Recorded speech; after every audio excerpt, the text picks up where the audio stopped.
creatures of the night. It's your girl Tati. Let's talk about AEW Collision. We did start off with a private party having a not so private party. They're being congratulated by pretty much the entire roster that was in attendance for them winning the tag championships. Now, most of the roster are outside of the ring, pretty much got like a club type of vibe set up outside by the stage, while we have a few wrestlers in the ring like Top Flight, AR Fox, Queen Amanada, we had Layla Gray, all the girls looking good. The Outrunners, FTR, and they were there too, while Private Party is pretty much, letting everyone know how happy they are about it. For whatever reason, they start to get into the face of FTR, and they're about to get into a little scuffle, and it takes the Outrunners to kind of pretty much be peacemakers and keep these two teams away from each other, and then the party sort of kind of continues. Now, we end up having backstage Renee Paquette with the Acclaimed. The Acclaimed, they're not, Anthony Bones is the one who was congratulating Private Party for winning the titles. Max Caster is just there, and he is talking about how, they're 2 times AEW tag champions, and that they want to get their hands on it for the 3rd time. And I'm just like, bitch, y'all better get to the back of the line. There's people up in here that haven't even had it 1 time. I don't want to hear about no 3-time champions. Now, while we have Max Caster, who's talking about whatever the hell he's talking about, he's going through his pockets. He take out a little bit of cash he got in his pocket, and when he takes that out, he has the card from MVP, and that's the first time that Anthony Bowens is seeing this, and he's feeling some type of way about this. The team are obviously not on the same page, and honestly, I can care less. If this team ends up splitting ways, I'm cool with it. But if Max Caster joins the Hurt Syndicate, this right there, I don't see it. Not Max Caster, no. After this, we have our first match of the night, Thunder Rosa versus Harley Cameron. They're having a Day of the Dead match. The girls look beautiful. They got their face paint on. Thunder Rosa is painted from top to bottom. Everything looked great. They got the typical Day of the Dead setup, and they have, for whatever reason, a whole bunch of styrofoam props that they're using. And we have Tony Schiavone, who keeps saying these solid structures that the girls are going through. They're not solid. Is styrofoam solid? Sure. But anybody can go through styrofoam and not even feel a thing. And for whatever reason, Tony Schiavone was making it feel like a bigger deal than what it was. Thunder Rosa ended up taking the win. But I have to give props to Harley Cameron. Every time I see her in a ring, while she's not necessarily wowing me, I feel like her worth ethic is definitely something to look at, because for someone who doesn't have so much experience, she's getting out there and she's doing the best she can and getting that experience. And I really do appreciate her going out there and getting that experience. Now, after this, we have an amazing match. Now, I already sat through like 4.5 hours of Crown Jewel earlier that day. We did a live stream on that. And then here we are with Collision. And the best match that I've seen all day, or at least the past few days actually, was Kyle Fletcher versus Commander. I didn't think much of this. I was like, Kyle Fletcher, he came out there, he has new gear, and he had those tearaway pants, and he took it off and he had trunks, and they were like black, and they had like gold and little red on it. It was a really great look. This is like maybe his 3rd or 4th new look this year, and he looked amazing. Something about the way Kyle handled himself, the way he looked, gave me Randy Orton vibes. I don't know why, but for whatever reason, I felt that. Kyle Fletcher was really hungry in this match. Commander, as much as I give him shit, he is tremendous. Commander has been going through a few matches these past few days, really, really great stuff, where he is warming up to get in the match with Kyle Fletcher. Kyle Fletcher was very dominating here, but it wasn't in a way where Commander could not look good in this match too, and I absolutely loved it. Something about the way this was done, I felt like was just damn near perfect.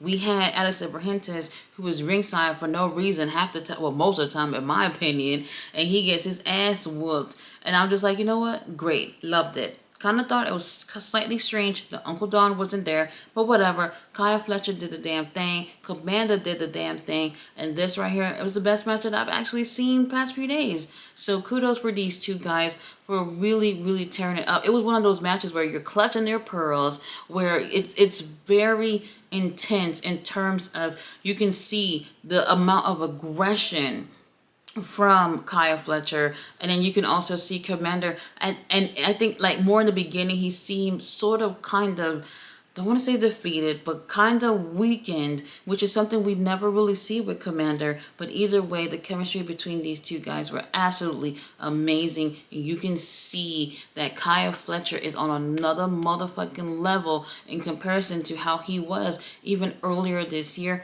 I can't wait to see what happens next. Now, after the match, we do have Kaya Fletcher that goes on to attack Commander, and then here comes Mark Davis. Mark Davis is still looking like he is still on the couch. He comes out there, and they're having a stare-off with each other. And after the little stare-off, they end up parting ways. Nobody put their hands on each other, nothing.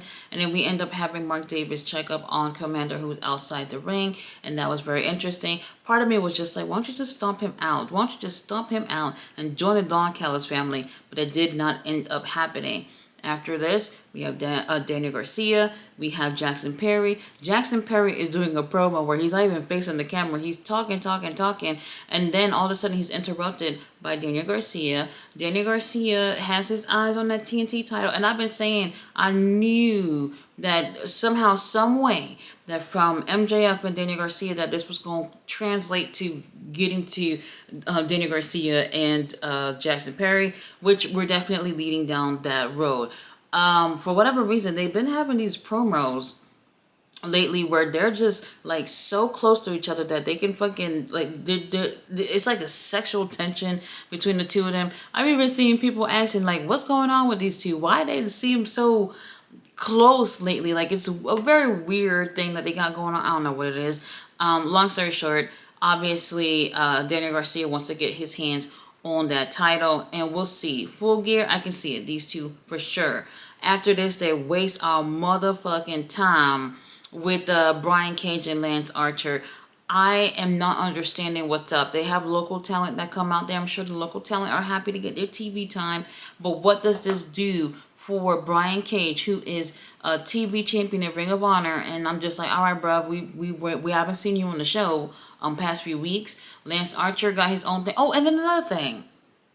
Earlier that night, we did see Lance Archer and Brian Cage. They ended up interrupting the Undisputed Kingdom during their promo. Unfortunately, Roderick Strong has shaved the mustache. Lord have mercy. He does look like a new person without the facial hair. And they started getting into a little bit of a shouting match backstage. So now they end up having this match with some local talent, and they end up taking the win. And honestly, it's a waste of time. I don't understand how people feel like we're entertained with just seeing Brian Cage and Lance Archer winning in 2 seconds. And what does that do for this team? Nothing for me. So now after the match, we do have Brian Cage and Lance. They end up attacking them poor jobbers. And what made this very interesting was that the Undisputed Kingdom came out to save these guys. And at this point, I'm just like, oh, look at what they've done to my boys.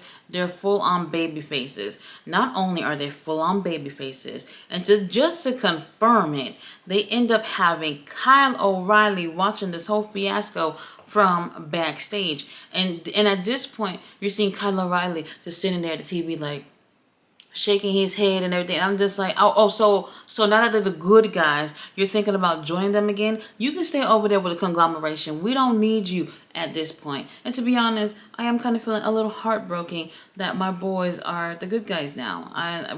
Tony Khan, let's change that very soon. After this, we have A.R. Fox, who is about to do an interview, and here comes Mama Wayne. Mama Wayne looking so good with the fashions lately. Nick Wayne, and then Kip Sapien, who just looked like he's happy to be part of something. They're back there interrupting, and here comes Nick Wayne said, oh, A.R. Fox, you think I forgot about you when you and Swerve just pulled up at my house and whooped my ass for no reason? And he started talking shit about Hook as well, which kind of felt slightly random, but also kind of with the storyline, and then they start getting into an argument, and Eric Fox was like, all right, bitch, well, if you feel some type of way about what happened earlier this year, how about I come, was that this year, was that last year, whatever it was, when Swerve and Eric Fox went to his house. That was last year. That was last year. He was like, well, if you feel some way about it, we'll go ahead and have a match. Now, before he leaves, he goes and says something about, I don't know, keep Hook's name out your mouth, some shit like that in defense of Hook. And honestly, Air Fox, now, well, I can't wait to see him and Nick Wayne go at it in the ring for next week on Collision. I'm not interested in Hook being involved in any of this at all.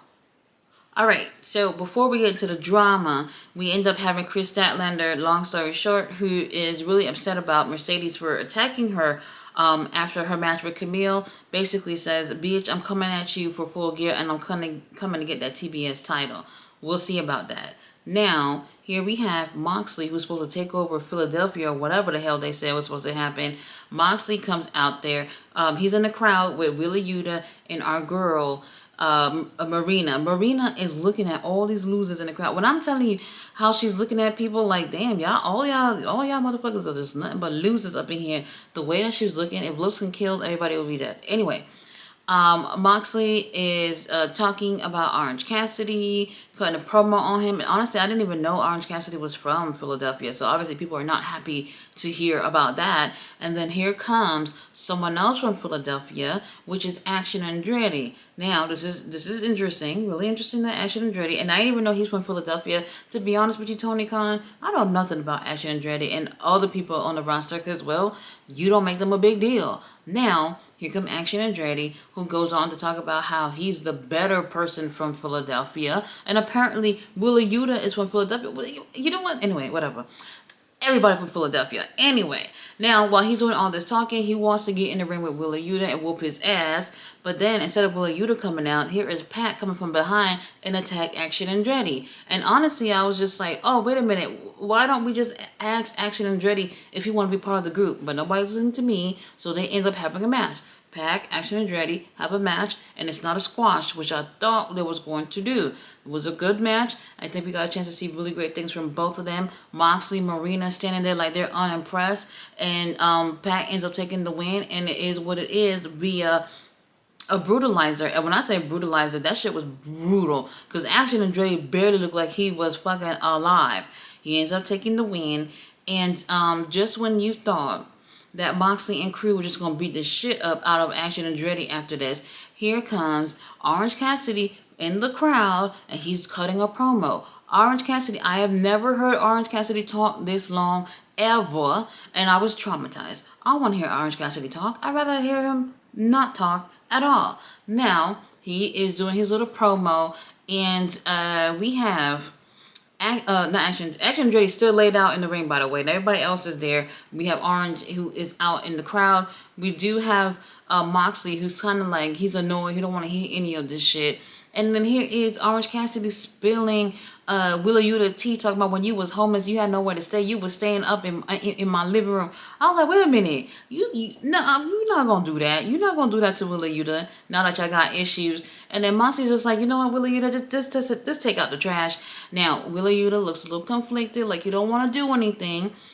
Moxley slaps him in the face, and Wheeler Yuta's still not going, and Moxley bitch slaps him again, and then finally, Wheeler Yuta starts moving. He grabs a chair, go over the barricade, goes up to Orange Cassidy, and did nothing. Nothing at all. Then Orange Cassidy snatched the chair out of his hand and threw it, and that's when we have Wheeler Yuta kind of coming at Orange Cassidy. Orange Cassidy ends up hitting him with an orange punch. Oh my God, what is happening? You should have sent Pac. Pac would have been got the damn thing done. Wheeler Yuta, I don't know how much longer he's going to be in this group. Action Andretti, to be honest, if I was them, I would have dragged his body to the back, and when he was conscious again, kind of see like what's up, if maybe he want to join the group. Now, very interesting. Top Flight and them didn't even come out to see anything about Action Andretti, nothing. They were just like, we don't know him. They never even came out, which was very interesting. The story, I can't tell where it's going from here, but but I would love to see whatever happens here is that everybody involved, especially the young talent, I want to see them get something from this. So we'll end up seeing what happened. But Orange Cassidy, I doubt you're winning the world title at Full Gear. Highly doubt it. After this, we do have Malachi Black, who's cutting a promo on Adam Cole. This is pretty much a pre-recorded promo. Whatever the situation is, if Malachi Black loses, over it. I'm already over it just thinking about it. We do have Kyle Fletcher and Takeshita back there. And Kyle Fletcher's like, look, I'm sick and tired of thinking about Mark Davis and how we were a great tag team or whatever. I'm moving on. Takeshita and I, we're going to be doing tag team action on Dynamite. If you want to see us go after Ricochet and his mystery partner, come see what we're going to do. After this, Leo Rush, who's out there going against Aria Daivari. I feel like they just threw this match on last second because, you know, people sitting there and got nothing to do, so you might as well get them out in the ring. We do have Top Flight that actually is out there with Leo Rush. Where were y'all when Action Andretti was getting his ass whipped? Where were y'all? I don't know. Now, Leo Rush takes this, it's not a squash, but it wasn't too interesting to me anyway. He ended up taking the win. After this, Johnny TV is backstage with MXM Collision.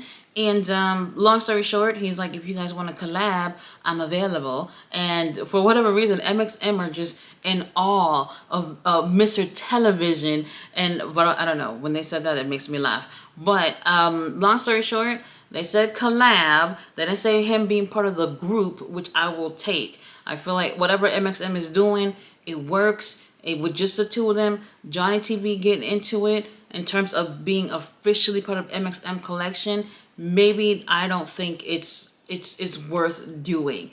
After this, Roderick Strong versus Shane Taylor. Shane Taylor has the whole STP group with him, except for Trish Adora. And then we have the Undisputed Kingdom. They're out there. They're pretty much getting into shouting matches ringside with the two groups. And the match, well, I thought was great. Shane Taylor is a leader of STP. STP just got together with the infantry on Thursday, and you guys are already having the leader taking L's and right in front of this group that he was already trying to recruit for quite some time. Sometimes I feel like they need to separate Ring of Honor and AEW, because a lot of these things just does not make sense. If you have your separate roster, then cool, but then when you bring the storylines onto AEW and some people like me are tuning into Ring of Honor, and when these shows cross, sometimes these things doesn't make sense. I felt like while this match was great, Shane Taylor taking the L, it just didn't look good in terms of what's going on in Ring of Honor. So for me, this was an absolute thumb down. Now, while all this is happening, we do have MJF, who looks like he's in a haunted house watching the show. I don't know what the fuck that's about. Very interesting. Mina Shirakawa will be coming to AEW soon. We'll keep our eyes out on that. Main event time, we do have Mariah May versus Energy. Women's title is on the line with 10 minutes left of the show. And I'm wondering, okay, Tony Khan, you paid the overtime money so we can go overtime. I don't want to discredit these two ladies. I really don't. But we've been bored. Tony Storm's act is tough to follow. I absolutely agree with that.